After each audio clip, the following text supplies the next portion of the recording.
Sirsa PRP channel की सभी news देखने के लिए सब्सक्राइब करें एंड बेल आइकन पर क्लिक करना न भूलें। ठाकुर जी अपने भक्तों के साथ किस प्रकार होली खेलते हैं। आप जानते ना, बिहारी जी, जहां पर बिहारी जी का मंदिर है, बिहारी जी को वहां पर एक स्थान दिया गया है, लेकिन बिहारी जी का जो प्राकट्य स्थान है वो कहाँ है? निधिवन में। निधिवन में हमारे ठाकुर जी प्रकट हुए।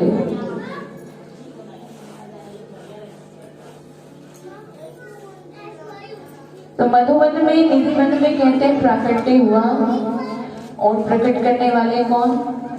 हरिदास, स्वामी हरिदास जी महाराज। तो ये जो स्वामी हरिदास जी महाराज हैं, जब श्री वृंदावन धाम में निवास करते हैं, कहते हैं उस ब्रजमंडल की जो मिट्टी है, जिसको आप और हम मिट्टी कहते हैं, वो मिट्टी नहीं, वो ब्रज रज है। वहां सब भक्तजन उस रज को अपने मस्तक पर लगाते हैं, तिलक उसी का लगाया जाता है, अपने रोम रोम पर उस ब्रज रज को लगाते हैं। भाविए कि ये जो रज है ये पावन है। क्यों पावन है? क्योंकि ये ठाकुर जी का स्पर्श प्राप्त कर चुकी है। कई कई स्थान हैं ऐसे जहां पर हमारे ठाकुर जी ने लीलाएं की हैं। एक स्थान आता है रमण रेती, जहां पर कहते हैं कि ठाकुर जी यहाँ लोटपोट हुआ करते थे उस रज के बीच में, और उसी स्थान पर जाकर भक्त भी लोटपोट होते हैं, उसमें नाचते हैं, कूदते हैं, यूं झूलते हैं, और अपने पूरे प्रत्येक अंग पर उस रज को लगाते हैं, उसका प्रसाद प्राप्त करते हैं। ये वही रज है जो हमारे ठाकुर जी के स्पर्श से पावन हो गई, पवित्र हो गई। तो हमारे जो स्वामी हरिदास जी महाराज जो निवास किया करते थे, देखिए आप और हम जो जाते हैं किसी भी तीर्थ स्थान पर, चाहे वह वृंदावन हो या कोई अन्य तीर्थ स्थान, लेकिन आप और हमारा जो भाव है वो सांसारिक भाव है। हाँ? बिहारी जी का मंदिर हो या प्रेम मंदिर हो, बिहारी जी से भी ज्यादा प्रेम मंदिर की महिमा बढ़ गई। क्यों बढ़ गई? क्योंकि वहां चकाचौंध बहुत है, लाइटिंग इतनी अच्छी है कि मन करता है कि वो देख के ही आए, बिना देखे हम आते नहीं है, क्योंकि वो आज के समय की चकाचौंध है। लेकिन जो आनंद उस समय आता है वो आनंद इसमें नहीं है। 2 दिन देखोगे, 3 दिन देखोगे, 1000 बार देख लोगे, लेकिन फिर भी मन बिहारी जी से ही जुड़ता है। क्यों जुड़ता है? क्योंकि वहां भक्त का भाव है। भाव कभी पुराना नहीं होता है। ये भवन शायद पुराने हो जाएंगे, 1 साल, 2 साल, 3 साल, 50 साल, 500 साल, लेकिन जो भाव है वो कभी पुराना नहीं होता। और भाव से जब कोई स्थान जुड़ जाता है तो वहां सदैव ताजगी ही रहती है, वहां सदैव स्फूर्ति ही रहती है, वहां सदैव आनंद ही आनंद होता है। स्थान का भी प्रभाव है। क्यों प्रभाव है? क्योंकि भक्त का भाव वहां पर जुड़ा है, भक्त ने बड़ी साधना की है, तप किया है। आप और हम उन्हीं बिहारी जी के दर्शन करने जाते हैं जिन बिहारी जी को उन स्वामी श्री हरिदास जी महाराज ने प्रकट किया है।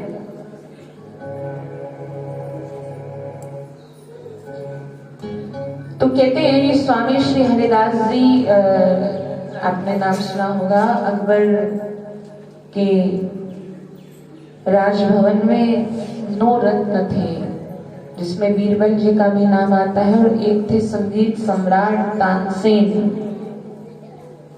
तानसेन जी के गुरु हैं वो स्वामी श्री हरिदास जी महाराज। तो आप प्रायः सुनते हो कई कथा कहानियों में कि तानसेन जी जो गाया करते थे तो बड़ा ही सुंदर उनका स्वर निकलता था। मेघराग जब गाते थे तो मेघ बरस जाते थे, और अकबर तानसेन की उन सुर लहरियों को सुनकर वाह करते थे कि वाह तानसेन, तुमने बड़ा सुंदर गाया, तुमने बड़ा भावपूर्ण गाया। तो तानसेन हमेशा मस्तक झुकाते थे और कहते थे कि मुझ में तो कुछ भी नहीं है, मेरे गुरु को अगर आपने सुन लिया ना किसी दिन तो पता लगेगा कि मैं तो उनके सामने कुछ भी नहीं हूं, तुच्छ हूं। कभी मेरे गुरुदेव को सुनकर देखिए। तो ऐसा हर बार बात में कभी कभी ये निकलता ही था बीरबल के मुख से कि कभी मेरे गुरुदेव को सुनिए, कभी मेरे गुरुदेव को सुनिए। अब वह ठहरे सम्राट राजा अकबर ने कहा कि तुम हमेशा कहते हो मेरे गुरुदेव को सुनिए, तो कभी अपने गुरुदेव को यहाँ बुलाओ ना, हमें भी पता लगे कि शिष्य और गुरु में क्या अंतर है। तो हमेशा अपने गुरुदेव की प्रशंसा करते हो, पता लगे वह तुमसे कितना श्रेष्ठ गाते हैं। वास्तव में तुमने उनसे ही शिक्षा दीक्षा पाई है या अपनी ही तुम्हारी कला है, अपना ही तुम्हारा ये प्रतिभा है। तानसेन बोले राजन ऐसी बात मत कहो, मैं जो भी सीखा हूं सब गुरुदेव से ही सीखा, लेकिन आप कहते हो कि मैं उनको यहाँ बुलाऊं, तो ये बहुत ही मैं विश्वास के साथ नहीं कह सकता, क्योंकि मैं तो आपका दास हूं ना, वो थोड़े ना आपके दास है, वो तो उस मालिक के दास है, उस प्रभु के दास है। मैं तो आपकी नौकरी करता हूँ, चाकरी करता हूँ, उसके बदले में तनख्वाह पाता हूँ, तो मुझे आपकी घंटी बजानी पड़ती है, मुझे आपके सामने आपकी प्रशंसा करनी पड़ती है। लेकिन वो ऐसे नहीं है, वो तो स्वतंत्र है, वो किसी राजा के अधीन नहीं है, उस राजा के अधीन है। उन्हीं के गीत गाया करते हैं और अपनी मर्जी से गाया करते हैं। ये भी नहीं कि मैं और आप कह दें तो वो गाने लग जाएंगे। तो अगर आपको मेरे गुरुदेव का भाव सुनना है तो मेरे साथ चलना पड़ेगा। अकबर ने कहा कि कहाँ रहते हैं तुम्हारे गुरु? बोले मेरे गुरु तो सदैव ब्रज धाम में निवास करते हैं, ब्रजमंडल में वास करते हैं। अगर मिलना है तो वहां जाना होगा। और ध्यान दीजिएगा, राजा बनकर नहीं भक्त बनकर जाना होगा। भक्त बनकर जाओगे तो भाव प्रकट होगा, राजा बनकर जाओगे तो मन में बहुत भाव होगा कि देखें कितना सुनाते हैं, देखिए क्या स्वर है, क्या ताल है। ये परीक्षा करने के लिए जाओगे तो वो आनंद नहीं ले पाओगे, तो भक्त बनकर जाने में आनंद मिलेगा। तो स्वामी हरिदास जी अपनी छोटी सी कुटिया में रहते, क्योंकि ये जो भक्त हैं इनके पास कोई बड़े बड़े महल नहीं है। आपको हमेशा सच्चे संत, आपको हमेशा सच्चे भक्त इन छोटी छोटी कुटियाओं में मिलेंगे। मैंने कल भी कहा था, ये बात रह गई थी कि जब हम जाते हैं वृंदावन बिहारी जी के दर्शन के लिए, बिहारी जी के दर्शन करें या ना करें, लेकिन वहां जो दर्शन कर रहे होते हैं बिहारी जी के, उन भक्तों का दर्शन किया करें। और अगर फुर्सत का समय हो हमारे पास कि बिहारी जी के दर्शन करने के बाद हम कहाँ जाएं, प्रेम मंदिर जाएं या कौन से और मंदिर जाएं, चकाचौंध देखे, तो उस चकाचौंध को तो आप यहाँ संसार में भी बहुत देख ही लेते हो। लाइटिंग का ही तो सब कमाल है, बिल्डिंग का सब कमाल है, बाकी तो वही प्रभु है, वही परमात्मा जो यहाँ है वो वहां है। मैं ये नहीं कहती कि मत देखो, देखो, लेकिन अगर सच्ची भावना चाहते हो कि मन में परमात्मा के लिए प्रेम प्रकट हो, भाव प्रकट हो, भक्ति का भाव हमारे जीवन में जगे, तो कहीं और जाओ या ना जाओ, लेकिन कभी किसी संत के दर्शन करके जरूर आओ, किसी भक्त के दर्शन करके आओ जो ब्रजमंडल में वास करते हैं। ऐसे ऐसे संत पड़े हैं वहां पर। आप और हम तो ऐशो आराम का जीवन जीने के लिए मजबूर हैं, क्योंकि हम उनके अधीन हैं। हम कहते हैं हमें जब तक गद्दा नहीं मिलेगा हम सोएंगे कैसे, हमें जब तक पूरी सुविधा नहीं मिलेगी तो हम रहेंगे कैसे, अच्छे पहनने को वस्त्र नहीं मिलेंगे तो रहेंगे कैसे, खाने पीने को 100 प्रकार के व्यंजन नहीं मिलेंगे तो हम जिएंगे कैसे। ये नहीं मिलता तो कष्ट होता है हमें। और वो सब कुछ छोड़कर त्याग करके, ये त्याग करने की बात केवल शब्दों की बात नहीं है, वास्तविकता में त्याग होना चाहिए। कहते एक भक्त बड़ा अपना अहंकार प्रकट किया करते थे कि हमने बहुत कुछ छोड़ा है तभी भक्त बने हैं। अपनी बहुत दिखाते थे। कोई भी उनके सामने कुछ कह देता ना कि ऐसा ऐसा ऐसा होना चाहिए, तो वह सदैव अपनी ही बात किया करते थे कि हमने जो किया है वो कोई नहीं कर सकता, हमने जो छोड़ा है वो कोई नहीं छोड़ सकता, हमने छोड़ा है तभी आज हम भक्त बने हैं। तो कोई बैठा था शायद कोई सत्संगी, तो सत्संगी से रहा नहीं गया, बोले ये छोड़कर भी इतना अभिमान करके बैठा है। तो उसने कहा कि महाराज लगता है आपने अभी तक पूरा छोड़ा नहीं है, अगर छोड़ा होता तो बार बार ये ना कहते कि हमने ये छोड़ा है, हमने ये त्याग किया है। अरे जब त्याग कर ही दिया तो बार बार उसका गीत क्यों गाना? जब छोड़ ही दिया है तो वो आपका छूटा हुआ अपने आप ही तो दिख जाएगा। सबको कहने की क्या आवश्यकता है कि मैंने इतना छोड़ा, मैंने इतना त्याग किया, मैंने ये वैराग धारण किया, ये कहने की बात नहीं है, ये अपने आप ही दिख जाता है। तो केवल शब्दों की पकड़ में ना आए, हम धीरे धीरे मन का भाव बनाए। किसी संत के जीवन को आप जाकर देखो, कितनी सरलता से वो जीते हैं, जो मिल जाता है भिक्षा में वो खाते हैं और सारा दिन राधे कृष्ण राधे कृष्ण राधे कृष्ण उनकी यादों में बिताते हैं। उनके लिए वो पल बड़ा सार्थक होता है, उनके लिए वो जीवन बड़ा महत्वपूर्ण होता है कि हमारा इतना सौभाग्य है कि इस ब्रज मंडल में हम वास कर रहे हैं। हमारे जीवन का सौभाग्य है कि यहाँ ब्रज रज में हमें रहने को मिल रहा है। तो कभी जब जाए तो हरिद्वार जाओ, वृंदावन जाओ, ब्रज मंडल जाओ, कहीं जाओ, लेकिन किन्हीं संत को निहार कर आओ, उनके जीवन को निहार कर आओ, तो आपके जीवन में वैराग बढ़ेगा, सच्चा वैराग। सच्चे संत को देखोगे तो सच्चा वैराग आएगा, और बहुत जरूरी है वैराग का जीवन में आना। थोड़ा थोड़ा मन को ज्ञान देते रहना चाहिए। सत्संग में आप जो सुनते हो, जब जीवन में बैठते हो, संसार में बैठते हो, आपस में बैठते हो, तो इनको विचारों को चिंतन किया करो कि हम कहाँ हैं अभी तक। सुन सुनकर हम पर अभी कोई प्रभाव नहीं हुआ, कोई रंग नहीं चढ़ा। वो मीरा एक बार सुनती है शाम की महिमा, तो एक ही बार शाम की हो जाती है। आप और हम हजारों हजारों बार शाम महिमा सुनते, लेकिन फिर भी आज तक प्रभु के नहीं हो पा रहे।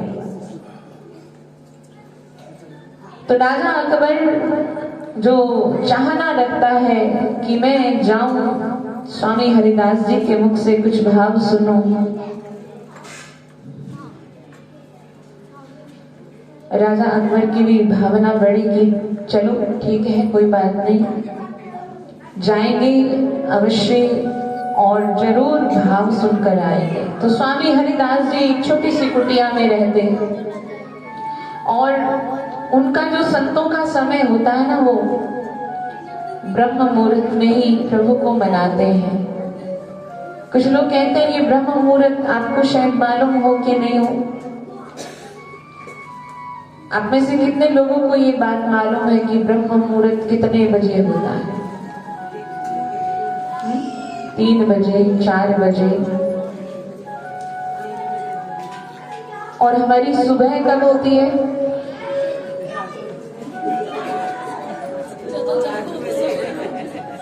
बिल्कुल सही कहा, जब जागो तब सवेरा है हमारे लिए। तो हम कहते हैं 9 बजे उठ गए तो सवेरा हो गया, 11 बजे उठ गए तो सवेरा हो गया, 12 बजे उठ गए तो सवेरा होगा। ये नहीं मालूम सुबह होती कब है। हमारा तो जो भारतीय जीवन है, जो संस्कृति है, जो संस्कार है, मैंने अभी पीछे कुछ बच्चों की क्लास हम लगाया करते थे, तो बच्चों से यही सवाल पूछा था कि बताओ सुबह कितने बजे होती है। तो ठीक वैसा ही जवाब मिला जैसे आपका आया कि जब उठते हैं तभी हम सुबह मानते हैं। किसी का 7 बजे, किसी का 8 बजे, किसी का 9 बजे। मैंने कहा वैसे सुबह होती कब है? बोले 6 बजे, जब भगवान सूर्य उदय हो जाते हैं। और जो भगवान सूर्य देव उदय होते हैं वो 6 बजे से जो पहले का समय है वो ब्रह्म मुहूर्त कहा जाता है, जिस समय थोड़ी थोड़ी अंधकार भी होती है लेकिन थोड़ा थोड़ा उजाला भी होता है, प्रकाश का प्रारंभ होता है। लेकिन कुछ लोग उसको रात्रि मानते हैं कि रात है। मैंने बच्चों को थोड़ा समझाया, मैंने कहा ऐसे आप 6 बजे थोड़ा उठने का प्रयास करो। बोले 6 बजे उठना तो बहुत मुश्किल है। मैंने कहा कोई बात नहीं, प्रयास करो। अगर आप 12 बजे उठते हो तो धीरे धीरे टाइम को कम करते जाओ। 12 बजे उठते हो तो 11 बजे करना शुरू कर दो। 11 उठते हो तो 10 बजे, 10 से फिर 9, 9 से 8, ऐसे स्टेप बाय स्टेप करते जाओ। 6 बजे उठने का प्रयास करो। सर्दी के समय तक तो 6 बजे भी अंधेरा होता है। बोले हम उठ तो जाए, उस समय तो अंधेरा होगा, फिर हम करेंगे क्या उठकर? फिर हम करेंगे क्या? मैंने कहा क्यों नहीं करोगे? उस समय बैठकर थोड़ा राम राम करो, गायत्री मंत्र का जाप करो, फिर भले थोड़ी देर बाद, ठीक है आदत नहीं है, आराम कर लो, लेकिन एक बार नियम बना लो 6 बजे उठने का। भगवान सूर्य हमारे सिर पर खड़े और हम उसके बाद उठे, ये बहुत गलत है। कम से कम एक बार तो उठ ही जाओ। 6 बजे का एक बार इस मन को मारकर ही सही, कैसे भी एक बार नियम बना लो कि 6 बजे तो उठना ही उठना है। फिर लगे कि आराम की जरूरत है तो फिर दिन में आराम कर। ये भी तो तरीका है ना, अपना नियम बन जाएगा और धीरे धीरे आपको फिर इसकी आदत भी हो जाएगी। ये बिल्कुल सच्चाई है। हमारी अनु बहन तो सुबह उठ जाती है और इनको कह दो जगाने का काम तो सबको जगा भी देती है। ये भी बड़ी शक्ति का काम है, सबको आप भी जागना और सबको जगाना। नहीं तो इंसान खुद ही सोया रहता है। बोले हमने तो जिम्मेदारी दे दी किसी को, हमने तो सेवा दे दी, हम तो सोए रहेंगे आराम से, जिसमें करना है वो करे। लेकिन अपनी जिम्मेदारी मानकर करते हैं कि मैं पहले जगूं तभी तो किसी को जगा पाऊंगा। मैं ही सोई रहूं तो फिर सबको कौन जगाएगा? तो ये बड़ी बात है। ये सत्संगी का ही विचार हो सकता है, ये परमात्मा की शक्ति से ही हो सकता है और इनकी कोई एक तो माध्यम बनता ही है। ये अनु बहन की प्रशंसा नहीं है, किसी की प्रशंसा करके हम किसी के पुण्य को घटा नहीं रहे हैं। वो आप भी हो, सब अनु बहन की ही तरह है। नाम में क्या रखा है? सिर्फ कर्म आपका पूजनीय है। वो ऐसा कर्म कर रहे हैं तो उनका नाम लिया जा रहा है। मैं ये नहीं कहती कि आप नहीं करते हो, आप भी बहुत करते हो कर्म, लेकिन फिर भी जो कमियां हैं, फिर भी जो हमारे में अभी अभाव है, उसको हम और दूर करते जाएं। तो जो हरिदास जी हैं, स्वामी हरिदास जी जब ब्रह्म मुहूर्त में जगते हैं और ये जो समय होता है ये संतों का समय होता है, ये जो समय है ये भक्तों का समय है। इस समय में भक्त जानते हैं, प्रभु को याद करते हैं। और तानसेन ने राजा अकबर को यही समय बताया था कि अगर आपको उनके मुख से भाव सुनना है तो आपको उस समय में जाना होगा। तो कहते हैं राजा अकबर एक दिन निश्चित करके कि हाँ आज जाएंगे ही जाएंगे, और बड़े ही साधारण वेशभूषा में तानसेन को साथ लेकर गए। और जो समय बताया था तानसेन ने, ठीक उस ब्रह्म मुहूर्त में राजा अकबर पहुंचे और कहते भीतर जाने का प्रयास कर रहे, लेकिन तानसेन ने बाहर रोका कि अभी अंदर नहीं जाना। जब कोई संत भक्ति में बैठा हो, समाधि में हो, ध्यान में हो तो भीतर मत जाओ। उस समय में व्यवधान मत डालो, बाधा मत बनो। किसी की भक्ति में हम बाधा नहीं बने, ये अपराध नहीं होना चाहिए। प्रतीक्षा करो, उनको बुलाने दो हमें। उनकी इच्छा हो वो जब हमें बुलाएं तब भीतर जाएं, उनकी इच्छा हो हम बोले तब हम अपनी बात करें। आज के समय में हमें समझ नहीं है संतों से कैसे मिलना चाहिए, संतों से क्या क्या कहना चाहिए, संतों को कैसी बात कहनी चाहिए। हम बहुत अनाड़ी हैं क्योंकि कभी हमने संतों का संग नहीं किया। संतों के संग रहे तो कुछ समझ में आए। हम जैसे संसार में अपनी मर्जी का करते हैं, ऐसे संतों के साथ भी अपनी मर्जी का करते हैं। जैसा मन आया बोल दिया, जैसे मर्जी कह दिया। समझते नहीं कि क्या अपराध है ये। संतों के साथ बड़े विनय पूर्वक बात की जाती है, संतों की इच्छा से बात होती है। हम अपनी इच्छा से बात नहीं कर सकते। हम कहें कि हमारा मन है बात करने का, हम करें नहीं। आप देखो संत का भाव क्या है। संत का ध्यान अगर परमात्मा में लगा है तो उन्हें मत छेड़ो, उन्हें मत कहो, थोड़ा प्रतीक्षा करो, धैर्य रखो। फिर लगे कि अब संत सुनना चाह रहे हैं, फिर अपने दिल की बात कहो, उनकी आज्ञा लेकर, उनसे अनुमति लेकर कि मैं अपने दिल का कोई भाव सुनाना चाहता हूँ, आपकी अनुमति हो, आपका आदेश हो तो कहो, अगर नहीं हो तो मैं फिर मौन हो जाऊंगा।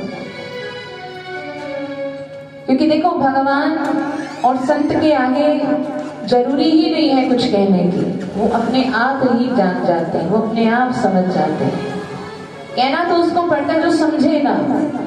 संत और परमात्मा जान ही जान होते हैं, वो अपने आप जान जाते हैं।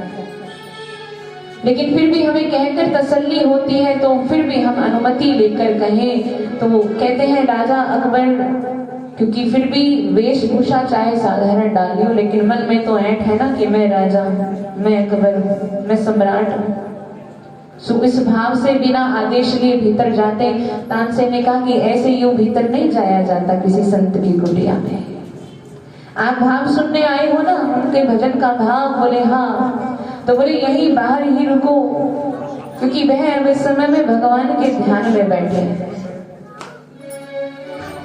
अकबर बोले यूं इस प्रकार बाहर बैठेंगे हम इस खुले आकाश में, इस ठंडी ठंडी हवा में, और ऊपर से तुमने हमें साधारण वेशभूषा में हमें लेकर आए, ना हमारे लिए कोई व्यवस्था की गई, ना हमारे लिए कोई साजबाज रखा गया, इस प्रकार क्या हमें संगीत सुनना होगा?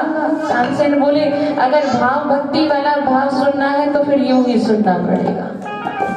ये आपकी इच्छा है, अगर इच्छा नहीं है, अगर ये सहन नहीं कर सकते तो बेशक आप अपने राजमहल में जाइए। लेकिन इतना मैं बता दूं कि जो भाव आप सुनने आए हो फिर उससे वंचित हो जाओगे, और एक बार जो आपने ये भाव सुन लिया तो फिर देखना आप पर क्या रंग चढ़ता है। अकबर जी का मन एक तरफ से ये भी कहे कि सुनना चाहिए, और दूसरी तरफ थोड़ा सा, क्योंकि ये सब व्यवस्था नहीं है, राजा को तो व्यवस्था चाहिए, ऐशो आराम चाहिए, तो कैसे रहे। लेकिन फिर दूसरी तरफ जब तानसेन ने कहा कि ऐसा भाव आपको संसार में कहीं सुनने को नहीं मिलेगा, तो राजा ने कहा चलो कोई बात नहीं, एक पल की तो बात है, थोड़े पलों की बात है, थोड़ा कष्ट सह लेंगे, कोई बात नहीं। अकबर ने कहा चलो ठीक है, तुम जैसा कहते हो वैसा ही होगा। तानसेन और अकबर बाहर किसी वृक्ष के नीचे खड़े हैं, और देखो जब राजमहल में अकबर बैठे होते थे सिंहासन पर और तानसेन जी सामने बैठे होते थे। अब चूंकि तानसेन तो नौकर हैं, नौकरी करते हैं, अकबर जी तानसेन को जब आदेश देते थे तो तानसेन को उसी समय प्रारंभ करना होता था। अब यहाँ अकबर जी मजबूर है, क्योंकि सम्राट बन नहीं सकते, सम्राट कहला नहीं सकते, सम्राट वाला भाव प्रकट नहीं कर सकते। अब वह प्रतीक्षा भी नहीं कर पा रहे, इतनी देर हो गई, हरिदास जी स्वामी अपना भाव प्रारंभ ही नहीं कर रहे। अब तानसेन होते तो मैं उनको आदेश देता कि प्रारंभ करो। अब यहाँ प्रारंभ करने के लिए कहूं कैसे? तानसेन से ही पूछते कि तुम्हारे गुरुदेव कब प्रारंभ करेंगे। तानसेन कहते थोड़ा सा धैर्य रखो, अभी प्रारंभ होगा, अभी प्रारंभ होगा, अभी ध्यान में है। और जब ध्यान लगाते हैं ना तो क्या देखा जाता है? प्रभु के स्वरूप को देखा जाता है। और जब भक्त भगवान के स्वरूप को देखता है ना, तो जब मस्ती आती है तो मस्ती में भाव निकाला नहीं जाता है, मस्ती में भाव अपने आप निकलता है। तो तानसेन तो जानते हैं ना ये बात कि गुरुदेव अपनी भक्ति में मस्त हैं, और जब तक मस्ती पूरी चढ़ेगी नहीं तो भाव निकलेगा कैसे मुख से। लेकिन अकबर को प्रतीक्षा कहाँ, अकबर को धैर्य कहाँ। अकबर तो बार बार पूछे तानसेन तुम्हारे गुरुदेव कब प्रारंभ करेंगे, मैं बड़ा उत्सुक हूं उनके भाव को सुनने के लिए। तानसेन बोले थोड़ा धैर्य रखो, थोड़ा धैर्य रखो, अभी प्रारंभ करेंगे मेरे गुरुदेव। और बस इसी उधेड़ बुन में अकबर सोच में पड़ गया कि कौन सी परेशानी में मैं आ गया, कहाँ आकर बैठ गया। जो थोड़ा अपने आप को बड़ा मानते ना, उनके लिए छोटी छोटी समस्याएं भी सहन नहीं होती, सहनशीलता नहीं होती उनमें। राजा में सहनशीलता नहीं है, धैर्य नहीं है, जल्दी जल्दी सब चाहता है। और अभी फिर पूछता है तानसेन तुम्हारे गुरुदेव कब प्रारंभ करेंगे, तुम तो कहते हो कि प्रातः काल ही में बड़ा भाव प्रकट करते हैं, अभी तक तुम्हारे गुरुदेव का भाव सुनने में नहीं आया। अभी तानसेन कोई जवाब देते इससे पहले ही स्वामी श्री हरिदास जी के मुख से बड़ा ही सुंदर भाव निकला। ऐसा पद गाया उन्होंने बिहारी जी को मनाने के लिए ऐसा भाव गाया कि मानो साक्षात परमात्मा के सामने बैठे हो और उनके रूप का दर्शन कर रहे हो, उनके प्रत्येक श्रृंगार का वर्णन यूं यूं कर रहे हैं स्वामी हरिदास कि मानो किसी मूर्त के नहीं साक्षात परमात्मा के स्वरूप का वर्णन कर रहे। और ऐसा भाव निकला कि अकबर भी विशुद्ध हो गया, अकबर भी मस्त हो गया। बहुत देर तक बहराग चलता रहा। स्वामी हरिदास अपनी मस्ती में गाते रहे, बहुत देर हो गई गाते गाते अकबर भी बेसुध होने लगा। और थोड़ी देर बाद जाकर जब है विश्राम हुआ, अकबर भी थोड़ी देर तक समाधिस्थ हो गया। तानसेन ने कहा, राजन आप यही हो कि कहीं और चले गए? अकबर को थोड़ी होश आई। अकबर ने कहा, तानसेन आज तक तो मैं तुम्हारी राग सुनकर बहा करता था, तुम्हारे गीत को बड़ा सुंदर मानता था, तुम्हारे रागों को सुंदर मानता था, मुझे लगता था तुमसे बढ़कर तो कोई गा ही नहीं सकता। मैं समझता था कि तुमने जो रागों को पकड़ा है वो कोई और पकड़ नहीं सकता, लेकिन आज मैं मान गया वास्तव में तुम्हारे गुरु तुमसे भी अधिक श्रेष्ठ है। उनमें जो भाव है, उनके सुनने में जो भाव रस झलक रहा है, वैसा रस तुम्हारे सुनाने में भी नहीं मिला मुझे। तानसेन बोला, वो अवश्य होगा ही भाव, क्योंकि मैं आपके लिए गाता हूँ वो उस परमात्मा के लिए गाता है। मैं जिसके लिए गाता हूँ वो कौन है? वो कहने को तो राजा है, लेकिन है तो हमारे आप जैसा इंसान ही। और आप जीवन भर जो जो कर्म करते हो, फिर भी मुझे ना चाहकर गाना पड़ता है, तो उसका प्रभाव मेरे मन पर पड़ा है। आपके लिए गाता हूँ सो उसमें रस कम होता है, लेकिन वो परमात्मा के लिए गाते हैं सो उसमें रस अधिक है। अकबर को थोड़ा सा संकोच हुआ अपने कि बात में तानसेन ने मेरे जीवन की सच्चाई कही। तो अकबर ने स्वीकार तो किया, लेकिन अकबर ने कहा कि तानसेन मैं तुम्हारे गुरु को कोई भेंट देना चाहता हूं। तुम्हारे गुरु ने जो मुझे भाव सुनाया है ना, मुझे बड़ा प्रिय लगा, मैं उन्हें भेंट देना चाहता हूं। तानसेन ने बोले कि यह तो आप जानो, आपकी क्या इच्छा है।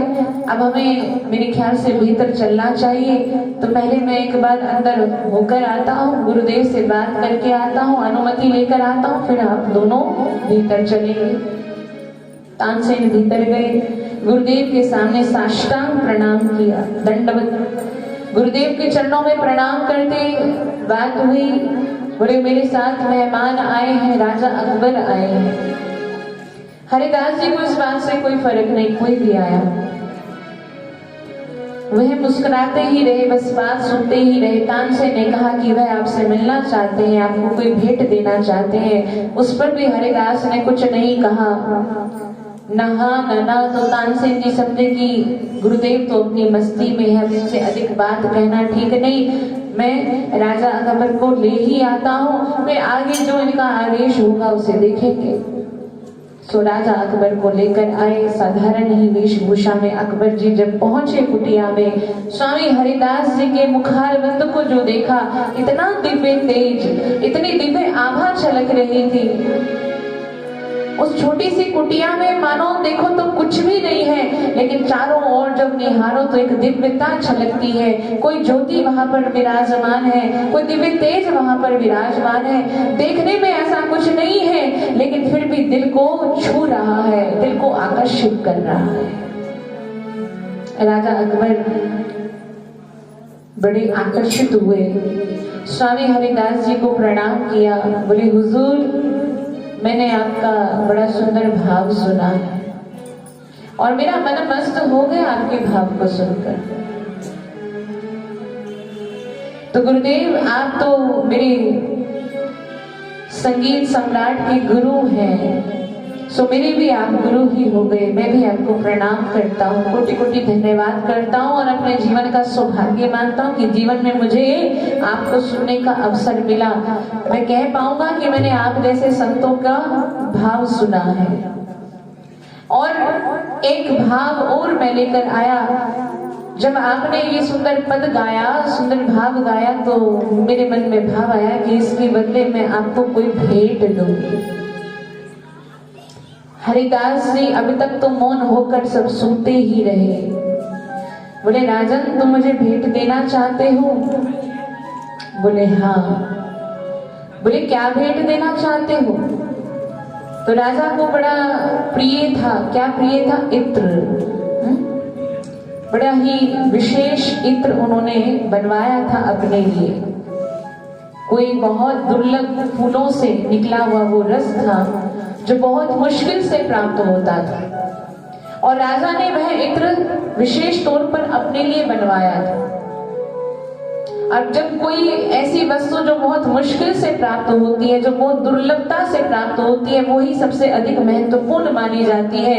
राजा ने कहा कि ये ऐसा इत्र है जो बहुत महत्वपूर्ण है मेरे लिए। क्यों महत्वपूर्ण है? क्योंकि बहुत दुर्लभ जगह से मिला है, आसानी से नहीं मिलता, और इसकी सुगंध भी बड़ी अच्छी है। तो उन्होंने सोचा कि इससे बढ़कर मेरे नजर में कोई और अधिक सुंदर भेंट मुझे नजर नहीं आती। राजा अकबर ने कहा कि मैं यही भेंट इनको दूंगा, क्योंकि इन्होंने भी बड़ा सुंदर भाव मुझे सुनाया है। बोले आपने बड़ा सुंदर भाव सुनाया, तो मेरा मन करता है कि ये भेंट मैं आपको दूं। हरिदास बोले मैंने तुमको कब सुनाया?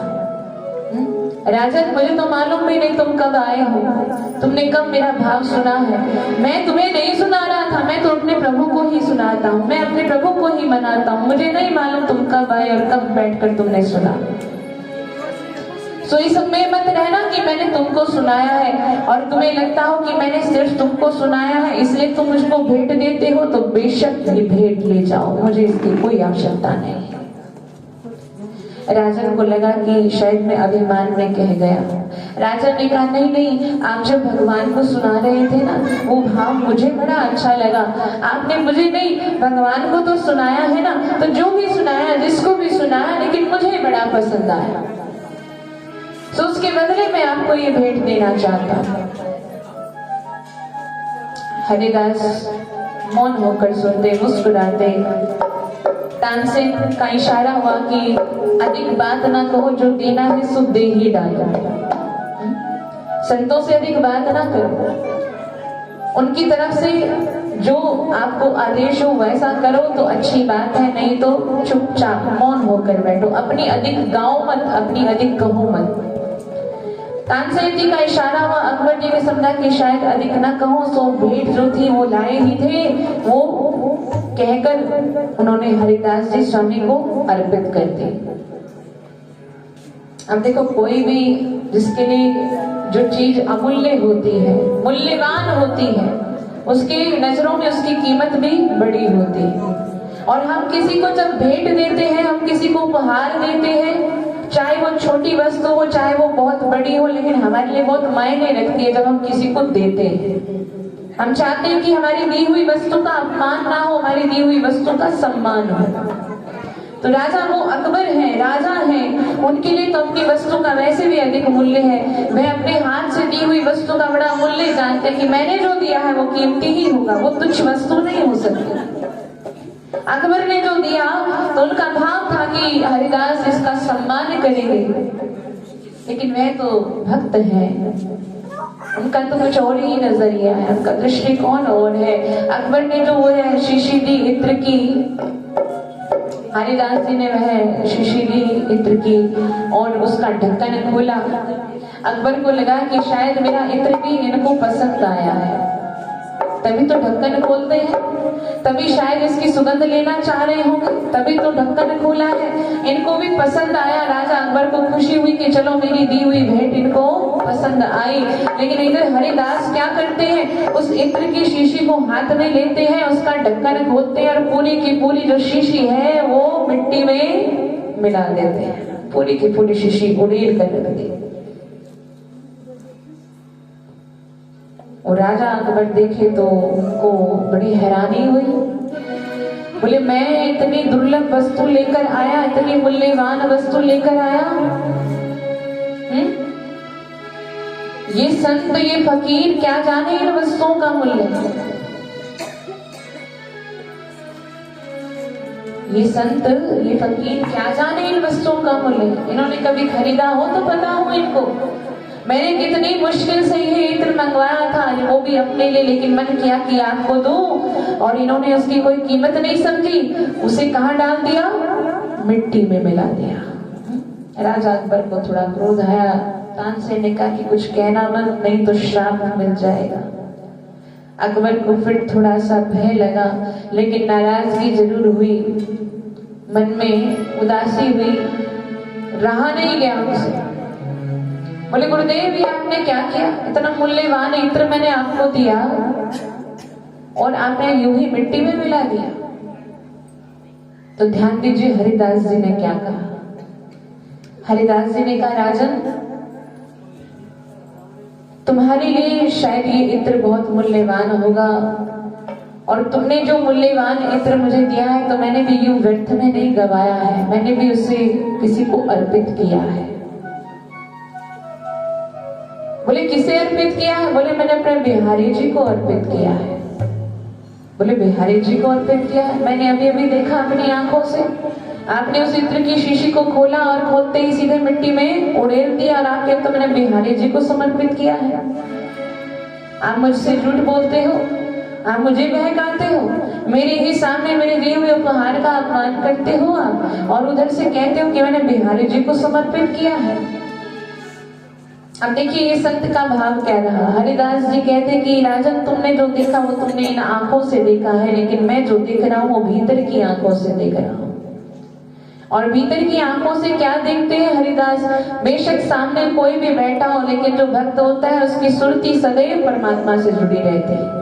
बाहर से शब्द चाहे कुछ और निकल रहे हो, लेकिन भीतर नाम चलता रहता है, भीतर जब चलता रहता है, भीतर ही भीतर प्रभु को ही देखते रहते हैं, निहारते रहते हैं। तो स्वामी हरिदास उस समय में भी प्रभु की ही ध्यान में थे और प्रभु के इस प्रकार का ध्यान कर रहे थे कि जब बरसाने में वृंदावन में ठाकुर जी राधा रानी के संग होली खेला करते थे तो क्या प्रकार की लीला हुआ करती थी। कभी राधा के पीछे कृष्ण है और कभी कृष्ण के पीछे राधा रानी डोल रही है, दौड़ रही है। ये लीला उनके सामने चल रही थी। और कहते हैं हमारे जो ठाकुर जी है वो बड़े ही नटखट हैं, वो बड़े ही जल्दी अपने छल से, चतुराई से हर किसी को अपने रंग में डुबो ही देते हैं। तो ये लीला उनके सामने चल रही थी और कहते हैं ठाकुर जी ने राधा रानी को किसी प्रकार रंगा है होली के रंग में। और कहते हैं राधा रानी जो हरिदास जी की बड़ी प्यारी है, लाडली है, उन राधा रानी ने स्वामी हरिदास जी से कहा कि मेरे पास जितना रंग था मैंने सब ठाकुर जी पर चढ़ा दिया, अब उनके ऊपर डालने के लिए मेरे पास कोई रंग बचा ही नहीं है, तो महाराज अब आप मेरी सहायता करो। और कहते हैं ये भाव सुनकर जब राधा रानी ने निवेदन किया तो स्वामी श्री हरिदास जी ने वही इत्र की शीशी बिहारी जी पर ही उड़ेल दी।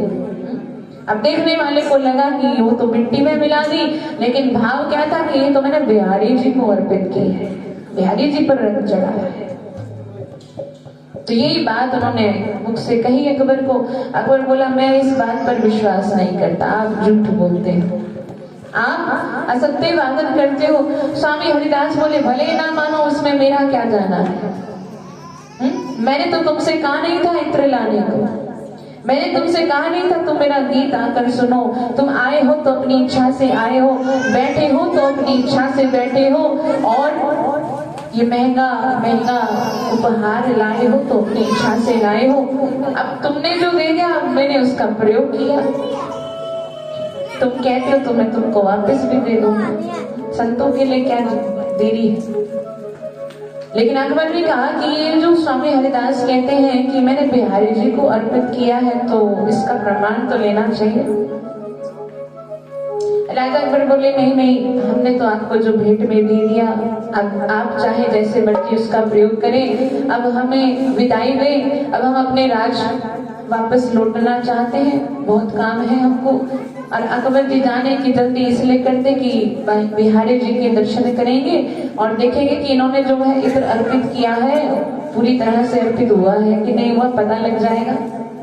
और कहते हैं अकबर जी फटाफट प्रणाम करते, तानसेन को साथ लिए राजमहल की ओर नहीं बिहारी जी के मंदिर की ओर दौड़ते हैं। और जब वहां जाकर देखते हैं तो इनको पहचानते कि मैंने जो इत्र दिया है उसकी सुगंध कैसी है, उसकी महक कैसी है।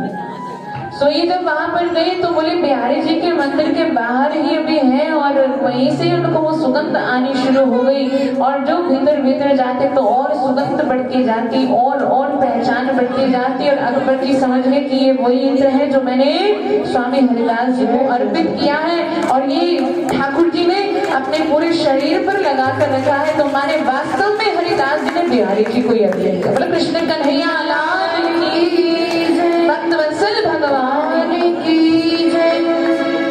तो ये अकबर भी उस समय में नतमस्तक हो गया कि धन्य है ये भारत भूमि के संत, धन्य है ये भारत भूमि के भक्त।